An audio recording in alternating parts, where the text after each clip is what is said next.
Lydia Dietz pulled up to the Maitland house, the home of her deceased friends Adam and Barbara Maitland, who she had not seen in years. The last time she was here was a rainy day after the funeral of her dear parents, Delia and Charles. She remembered it vividly. A few years into Lydia's college education, her parents had moved back to a fancy apartment in the city. However, since they'd long since grown to love the Maitlands and think of them as family, they kept ownership of the White House on the hills so that the Maitlands could live in peace. Lydia used to visit frequently. But then, tragically, her parents were taken from her when their limo crashed on a rainy night in the city. That is, they were taken from her briefly. And then, the afterlife sent them back to their ritzy apartment. Lydia felt terribly lucky to get to live on with her parents, even after they died. She inherited all their property, but soon her visits to the Maitland house dwindled down, and now she was visiting for the first time in years. She shook her head, trying to shake off the memories, and approached the front door. As she knocked on the door, she heard a faint voice from inside. Hold on, I'm coming. The voice was familiar, but she couldn't quite place it. The door creaked open, and she was greeted by none other than the ghost with the most, Beetlejuice. Lydia! Babe! It's been too long! Beetlejuice exclaimed. He lunged forward to kiss her, but she effortlessly dodged.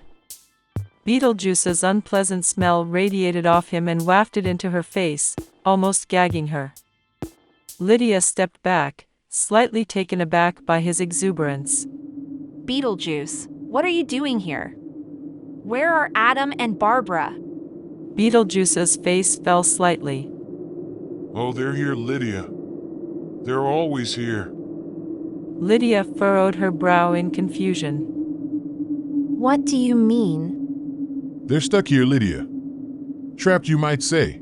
Beetlejuice said, a sly grin spreading across his face. Lydia's heart sank. She knew that the Maitlands were unable to leave the house, but she had hoped that they had found a way to move on.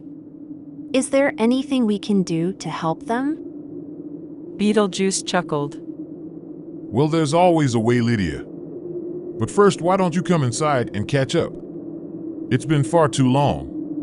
Lydia hesitated for a moment before nodding and following Beetlejuice into the house. As they walked through the halls, Lydia couldn't shake the feeling that she was being watched.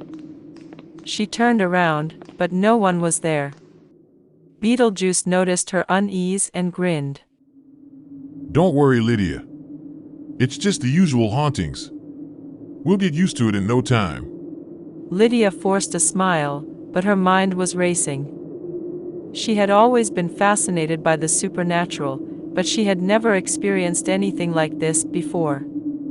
She had a feeling that this was going to be a long, strange visit.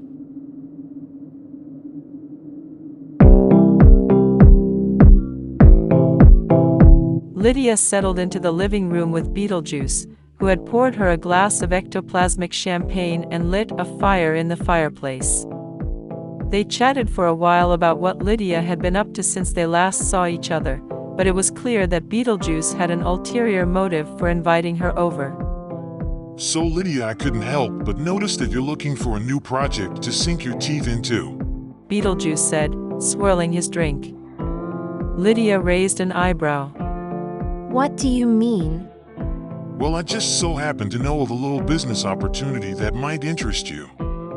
Beetlejuice said, his grin widening. Lydia was intrigued. What kind of opportunity? Beetlejuice leaned in, lowering his voice. Have you ever heard of the underworld?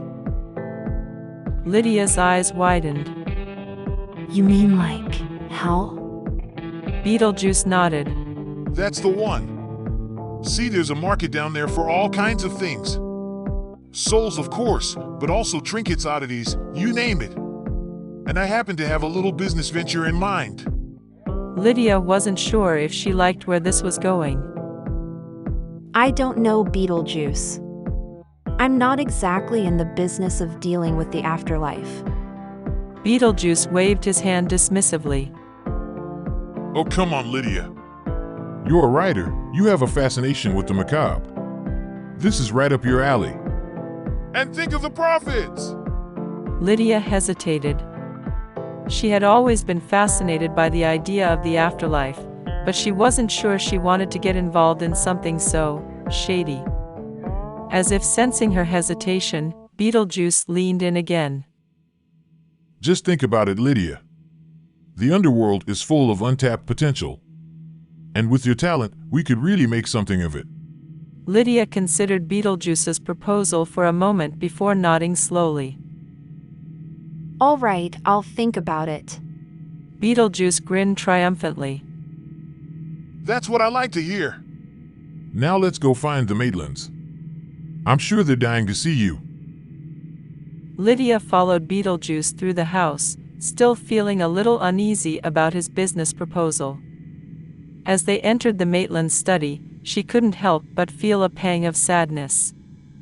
The room was just as she remembered it, with all of Adam and Barbara's personal belongings still in place. She wondered how they were coping with being stuck in the house for so long. Adam and Barbara appeared, floating down from the ceiling. They looked happy to see Lydia, but there was a hint of something in their eyes that Lydia couldn't quite place. It almost looked like fear. Lydia! It's so good to see you! Adam said, smiling warmly. Barbara echoed his sentiment. Yes, we've missed you. Lydia couldn't shake the feeling that something was off. Are you two okay? Adam and Barbara exchanged a quick glance before Adam spoke up. We're fine, Lydia. Just a little bored, I suppose. Lydia wasn't convinced, but she didn't press the matter. Instead, she decided to change the subject. So how have you two been keeping busy? Barbara looked sheepish. Well, we've been redecorating, mostly. Trying to make the best of our situation. Adam nodded. Yes. And we've been practicing our ghostly powers. It's not much, but it's something.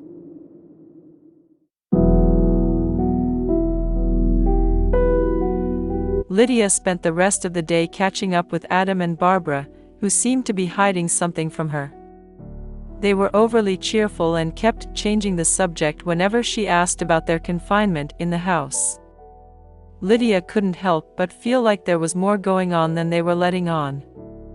As evening approached, Lydia decided to head to the hotel in town. She was of course welcome to stay in the Maitland house, but something felt sad about staying there without her parents. Beetlejuice offered to escort her out, but she declined. I think I can manage on my own, she said, smiling. Beetlejuice shrugged. Suit yourself. Just remember to keep me in mind about that business venture. Lydia nodded. I'll think about it. As she made her way down the path to the front gate, she heard a strange noise behind her.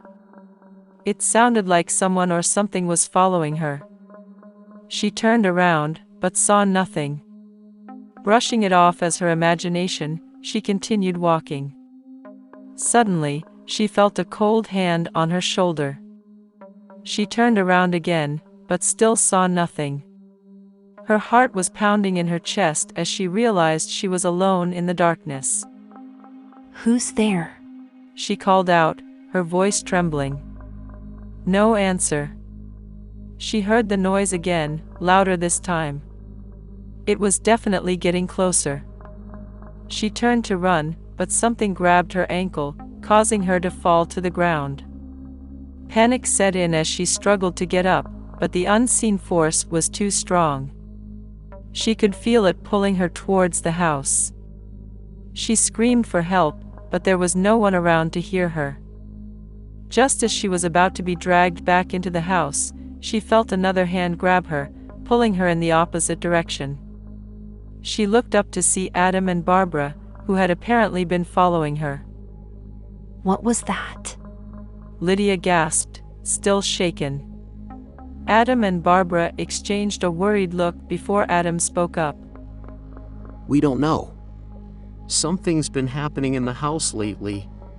We've been hearing strange noises and feeling a presence. We thought it was just our imaginations, but, well, we were wrong. Lydia shuddered. I don't think I want to know what's going on in there. Barbara put a hand on Lydia's shoulder. Just be careful, Lydia. Something isn't right. Lydia nodded, feeling grateful for their help. I will. Thanks, you guys. As she made her way back to her car, she couldn't shake the feeling of unease. Something was definitely off in the Maitland house, and she wasn't sure she wanted to get involved in whatever it was. But at the same time, she couldn't deny her curiosity. She had to know what was going on.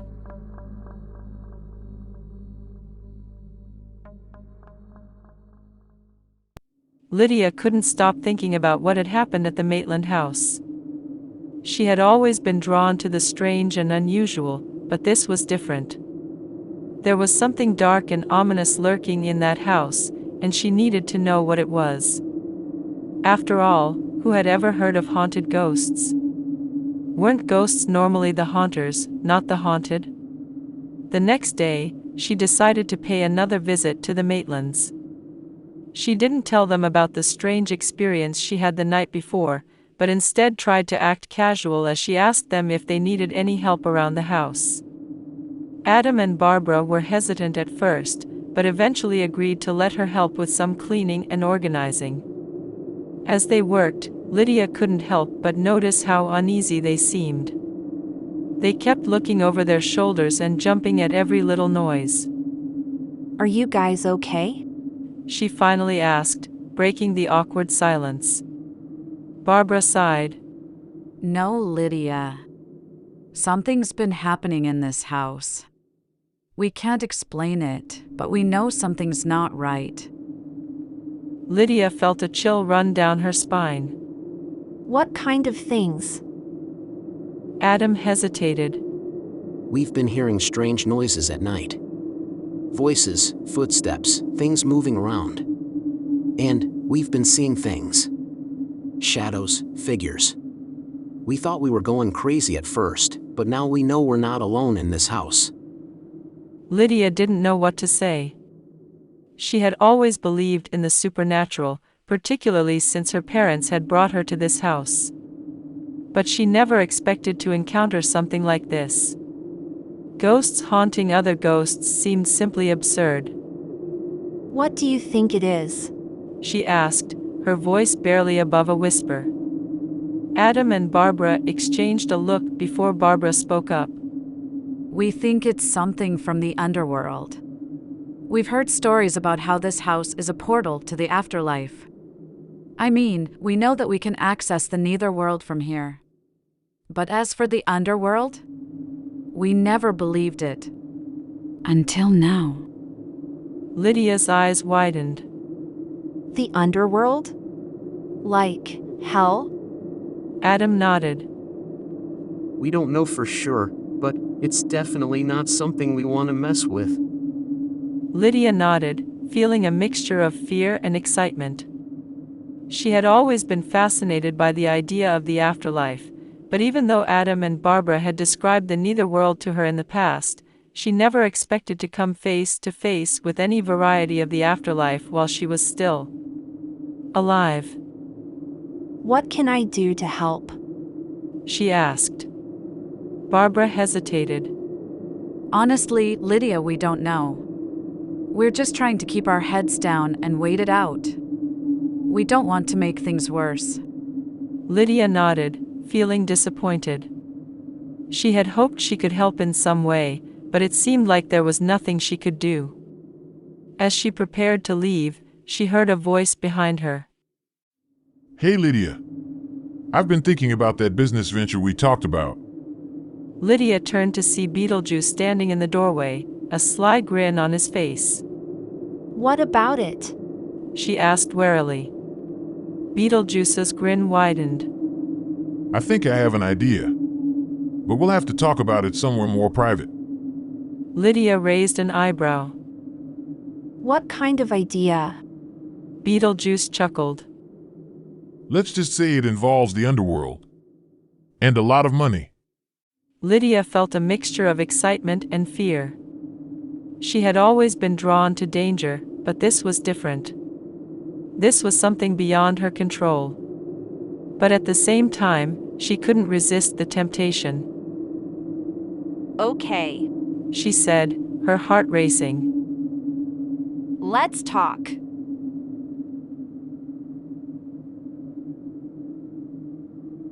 Beetlejuice led Lydia to a secluded corner of the Maitland's attic, away from prying eyes and ears. As they sat down, a plume of dust rose up around them and Lydia coughed. She couldn't help but feel a little nervous. She knew that Beetlejuice was a wild card, and she didn't know what kind of trouble he was about to get her into. So, what's this idea? She asked, trying to sound casual. Beetlejuice leaned in closer. Have you ever heard of the underworld black market? Lydia shook her head. No. What is it? Beetlejuice grinned. It's a market that operates in the underworld, buying and selling all sorts of illegal goods and services. Drugs, weapons, information, you name it. Lydia's eyes widened. And you want us to, what, get involved in it? Beetlejuice nodded. Exactly. We can use the portal in this house to travel to the underworld, make some contacts, and start making some serious money. Lydia hesitated. This was way beyond anything she had ever done before. But at the same time, it was exhilarating. The idea of exploring the underworld, meeting strange and dangerous beings, and making a fortune was too tempting to resist. And what do we have to do? She asked. Beetlejuice leaned back and grinned. Well, we need to get our hands on some valuable goods first. And I happen to know just the thing. Lydia raised an eyebrow. What? Beetlejuice leaned in closer again. The Book of the Dead. Lydia's eyes widened. The Book of the Dead? That's a myth, isn't it? Beetlejuice shook his head. No, it's real! And it's worth a fortune in the underworld black market. With that book, we can make enough money to live like royalty for the rest of our lives. Lydia was skeptical. And where do we find it? Beetlejuice grinned. I happen to know a guy who knows a guy. He's an underworld dealer, and he owes me a favor. I can set up a meeting and we can make the deal. Lydia thought about it for a moment. It was risky, but it was also a once-in-a-lifetime opportunity. She could finally make something of herself, prove to the world that she was more than just a strange and unusual girl. Okay. She said finally. Let's do it. Beetlejuice grinned. That's what I like to hear. Now we need to prepare. We'll need some weapons, some disguises, and some backup. And most importantly, we need to keep this a secret from the Maitlands. Lydia nodded. This was going to be a wild ride. And she couldn't wait to see where it would take her.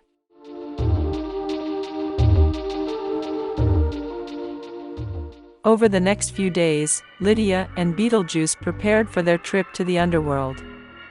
They spent hours poring over maps and gathering supplies, careful to keep their plans a secret from the Maitlands. It was dangerous, but Lydia couldn't shake the feeling that this was her chance to do something important, something that would change her life forever. Finally, the day of the meeting arrived. Lydia and Beetlejuice had donned their disguises and made their way to the portal in the Maitland's attic, where a small group of underworld dealers was waiting for them. The dealers were a motley crew, dressed in leather and chains, with strange tattoos and piercings covering their bodies. Lydia couldn't help but feel a little intimidated as they approached, but Beetlejuice seemed right at home among them. Hey boys! He called out, flashing them a grin. Miss me? One of the dealers, a tall, imposing figure with horns protruding from his forehead, stepped forward. Beetlejuice, I see you've brought a friend. Lydia stepped forward, trying to keep her voice steady. I'm Lydia. And you are? The dealer grinned, revealing rows of sharp teeth. You can call me Diablo. Beetlejuice stepped in. We're here for the Book of the Dead. You got it? Diablo nodded. Yeah, I got it. But it's not gonna come cheap. You two better have something good to offer. Lydia and Beetlejuice exchanged a nervous glance. They had brought all the valuables they could find, but they had no idea if it would be enough. Beetlejuice stepped forward. Listen, Diablo. We're not here to waste your time. We know what we're doing. We're serious about this. Diablo studied them for a moment, then nodded. All right. I'll make you a deal. I'll give you the Book of the Dead, and you give me what you got. But if it's not enough, I'll take your souls instead. Lydia's heart raced. She had heard stories about the underworld dealers, about how they were ruthless and unforgiving. But she had come too far to back down now. Deal, she said. Diablo handed her the book, a thick, leather-bound tome with strange symbols etched into its cover. Lydia's hands shook as she took it, realizing the weight of what she had just done. Good luck, Diablo said with a smirk, as he and the other dealers disappeared into the shadows. Lydia and Beetlejuice made their way back to the Maitland's house, the books safely tucked away in Lydia's bag.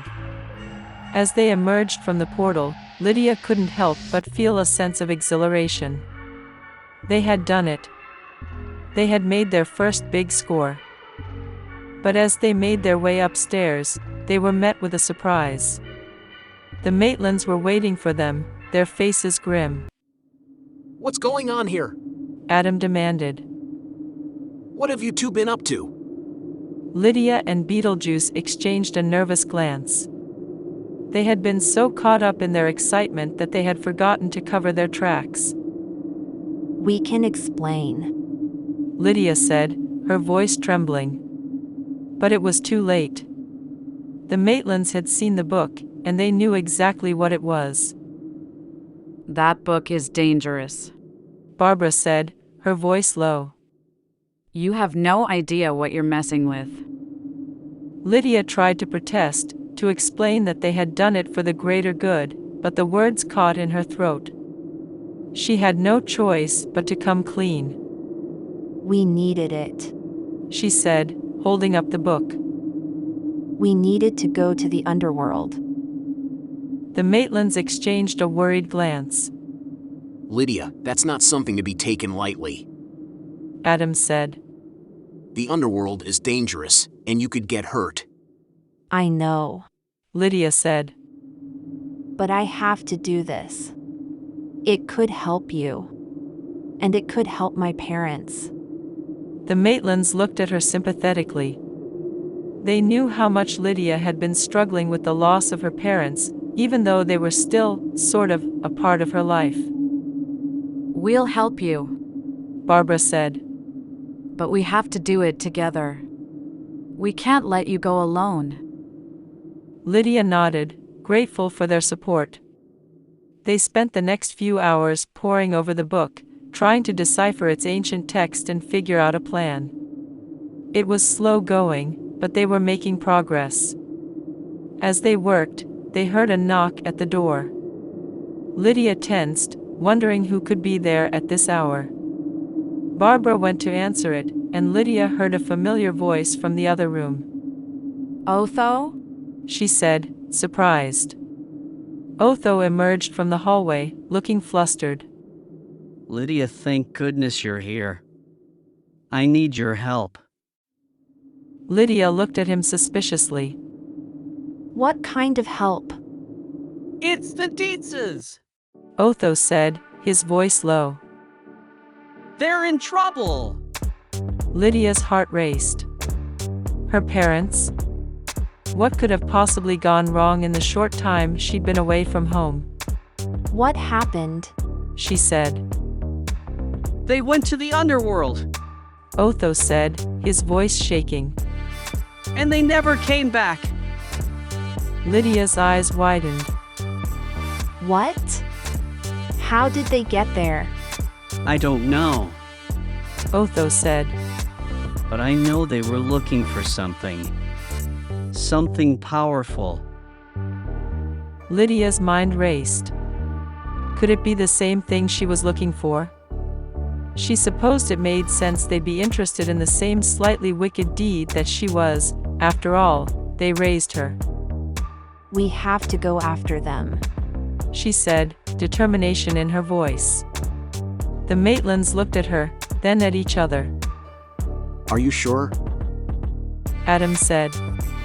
It's dangerous. I'm sure. Lydia said. We have to do this. For them. For me. For all of us. And with that, they set off on their next adventure, ready to face whatever the underworld had in store for them.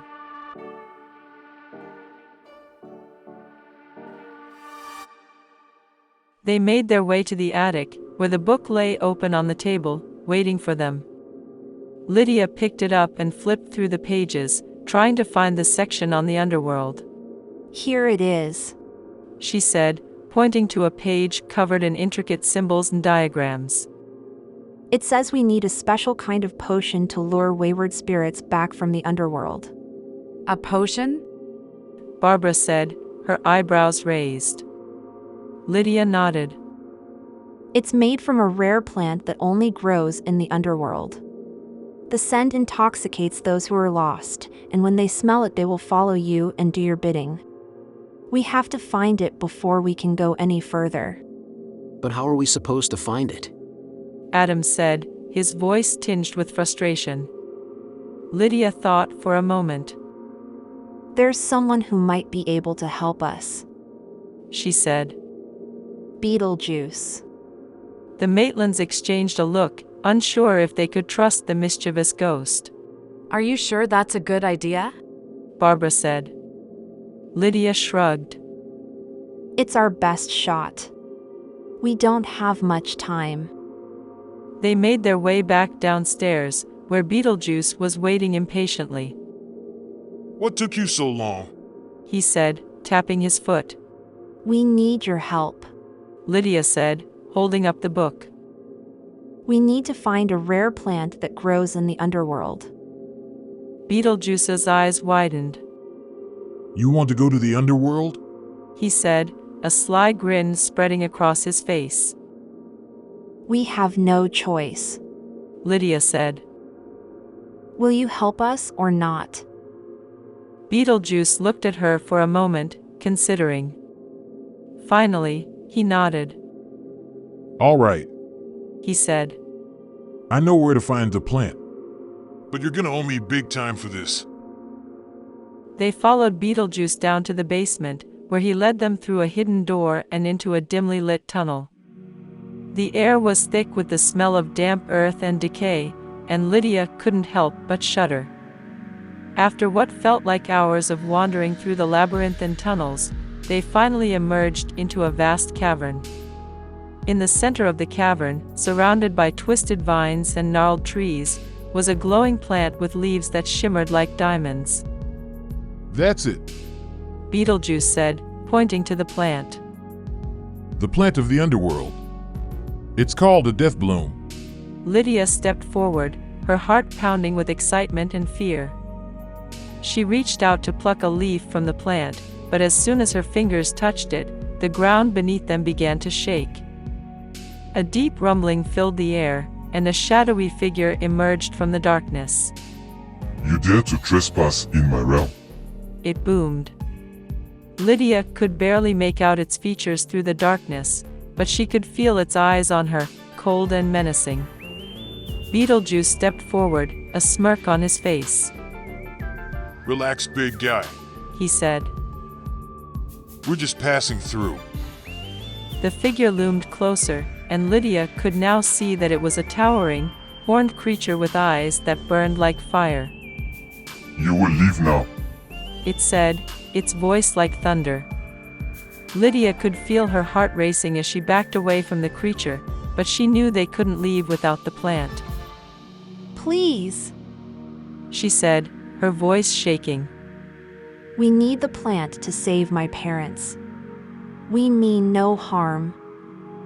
The creature seemed to consider her words for a moment, then nodded. Very well.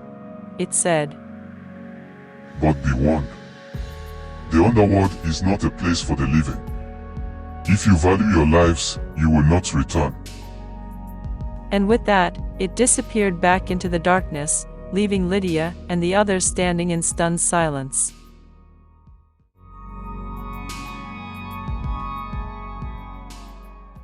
Lydia carefully plucked a leaf from the plant and held it up to the dim light. It glimmered in her hand like a tiny star, and she couldn't help but feel a sense of awe. Let's go, she said, turning to face the others. We have what we came for. They retraced their steps through the winding tunnels, with Beetlejuice leading the way. Lydia's mind was racing with thoughts of what they might encounter in the underworld, but she knew they had to keep going. Her dad and Delia were counting on them. When they emerged from the tunnel, they found that the sun had already set, and the sky was a deep shade of purple. Lydia shivered as a gust of wind blew through the trees, making the branches creak and groan. Let's hurry, Adam said, his voice tense. They made their way back to the Maitland house, with Beetlejuice trailing behind them. As they walked, Lydia could feel his eyes on her, watching her every move. What do you want from us? She finally asked, turning to face him.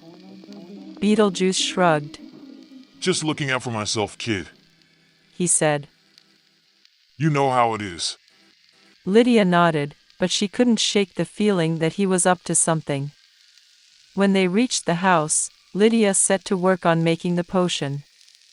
She followed the instructions in the book, grinding the leaf into a fine powder and mixing it with other ingredients.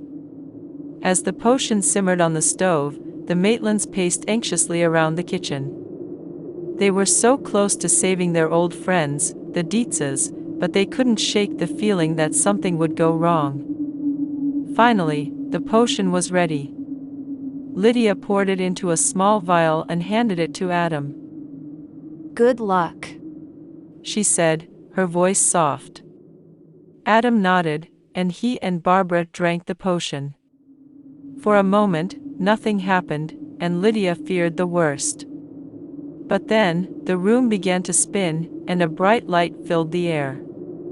The Maitlands vanished from sight, leaving Lydia alone in the kitchen while they bravely ventured back to the underworld to lure her parents out. She collapsed into a chair, feeling dizzy and disoriented. She had done everything she could to save her friends, but she couldn't shake the feeling that it might not be enough.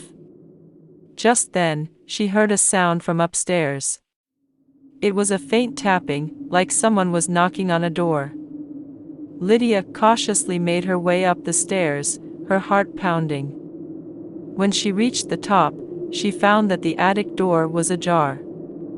She pushed it open, and there were Charles and Delia, standing in the center of the room. Lydia! Delia cried, rushing forward to embrace her. You did it! You saved us! Her father also rushed forward to give her a loving embrace. But as quickly as they appeared, they began to flicker and fade. Delia waved happily. No worries, we just have to get back to the apartment. You know we can't stay here. Bye, baby. Charles said cheerily. See you at home. Lydia couldn't help but smile, feeling a sense of relief wash over her. They had made it back safely. And Adam and Barbara were right behind them, coming from the portal which swirled like a whirlpool and then slammed shut, hopefully forever. But then, she heard a sound behind her, and she turned to see Beetlejuice standing in the shadows. Well, he said, his eyes gleaming. looks like you kids managed to pull it off. Lydia's heart sank. She knew there was no escaping Beetlejuice's grasp. What do you want? She said, her voice trembling. Beetlejuice grinned. I want what's mine, He said, and you, my dear, are going to help me get it. and with that, he lunged forward, grabbing Lydia by the arm and dragging her into the darkness. The Maitlands heard her screams, but they were too late to save her. Beetlejuice had gotten what he wanted, and he had disappeared into the shadows once again. The Maitlands were left alone in the house once again, their hearts heavy with the knowledge that they had failed to protect Lydia from Beetlejuice. They paced anxiously around the empty rooms, unsure of what to do next. As the hours passed, they began to hear strange noises coming from outside. It sounded like a group of people chanting in unison, their voices echoing through the trees. Adam peered out the window and saw a procession of ghosts making their way towards the house. They were dressed in tattered robes and carried torches, and their faces were twisted in grimaces of anger. Looks like we've got trouble. He said, his voice tense. Barbara nodded, her eyes wide with fear. What are we going to do? Adam thought for a moment before speaking. We'll have to summon the handbook for the recently deceased. He said. It's our only hope. Together, they made their way to the attic, where the handbook was kept.